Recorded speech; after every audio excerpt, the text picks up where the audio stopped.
In central Iowa, there are few who haven't been informed, encouraged, or provoked to outright laughter by Van Harden of WHO Radio. It's 8:10. Here we are, Van and Bonnie in the morning. Thursday, the only day we allow cattle in the studio. For 4 hours each weekday, Van and his co-host Bonnie Lucas guide residents of Des Moines and central Iowa to work and keep them informed of everything. Van's radio career has netted him the prestigious Marconi Award, spawned leisure suit conventions, and provided a platform for promoting his own cheese crust pizza and inspirational book. He's even had an ice cream bear the name of him and his co-host, appropriately enough called Van and Bonbon. The life of a morning radio host and program manager is not one that cooperates with good physical health. An alarm that goes off at 3 a.m., a largely sedentary job, food constantly making its way into the studio from everyone, from the Iowa Beef Council to the Iowa pork producers to the local grocery store promoting cookies and cupcakes, all, of course, with samples to rave about on air. As the years went by, the pounds kept going on as well, taking an increasing toll on his energy and productivity. Van made a trip to the doctor and found the root of his problem. At my desk in the afternoon, sometimes I'd fall asleep.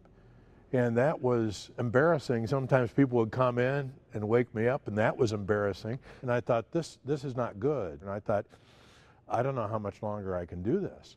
And so I thought, well, I'm not a guy that runs off to the doctor. I'm a typical guy. And I thought I probably better go. The doctor started quizzing me on my dietary habits. And he said, what do you eat for breakfast? And I said, I don't eat breakfast. I'm on the radio.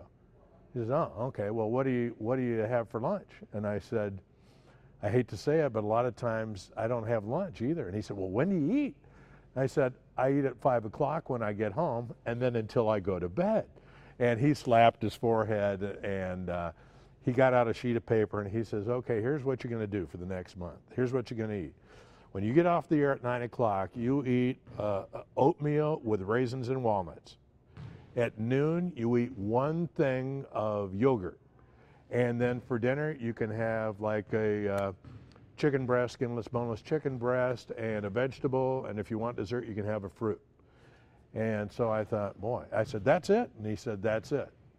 And then I thought, you know, if I'm going to ask a guy for help, I probably should take his advice.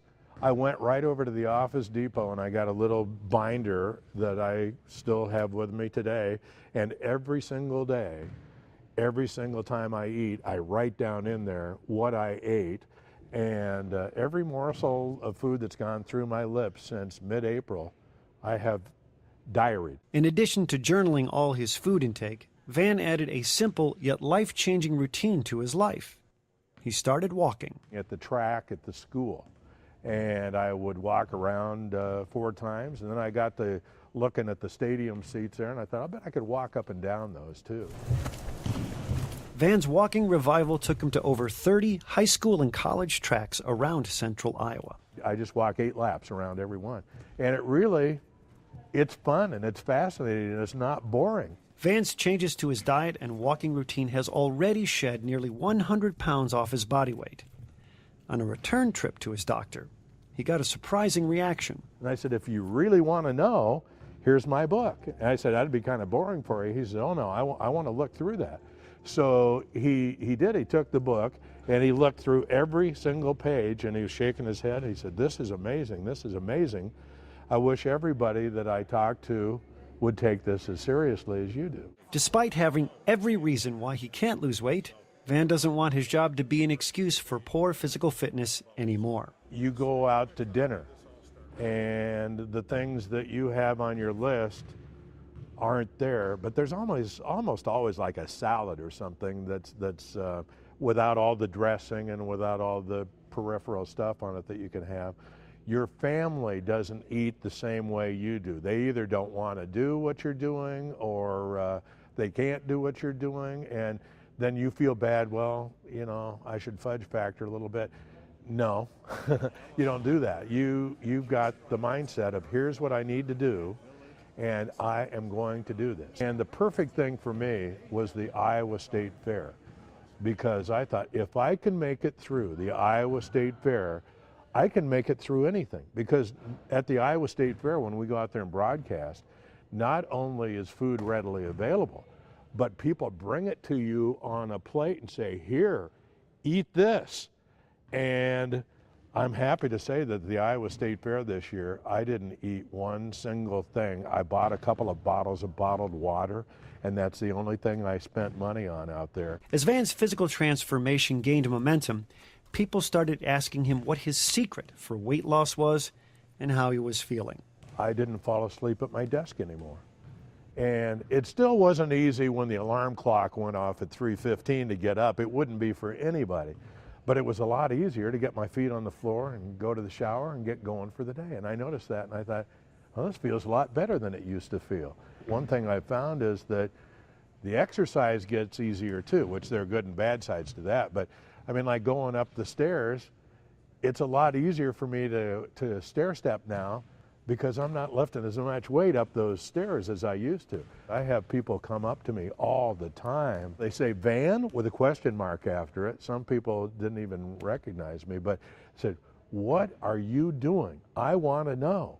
And so it's a chance to witness to people that have had a hard time or having a hard time losing even 5 or 10 pounds, you know, and I know because I've done that over and over and over. Having lived on both sides of the health spectrum, Van wants to share a message of hope, steadfastness, and encouragement to those who sense a need to change direction. I did this.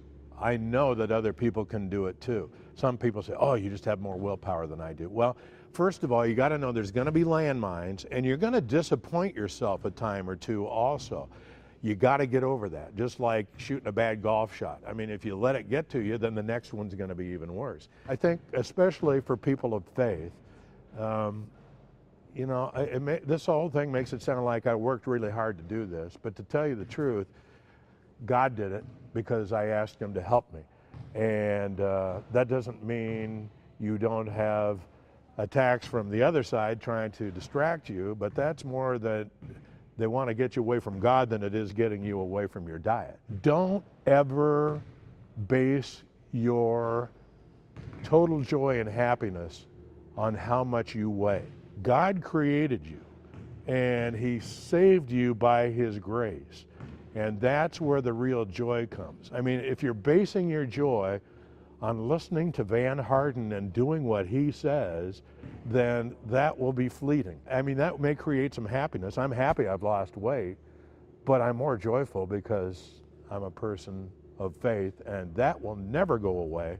This body's going to go away. I don't know how many years from now, nobody does, but it will. But for eternity, I think it's better that I've done what I've done, and I would encourage people to do that too. So, if you see Van Harden walking on a track near you, be sure to say hi. But don't bother offering him a corn dog.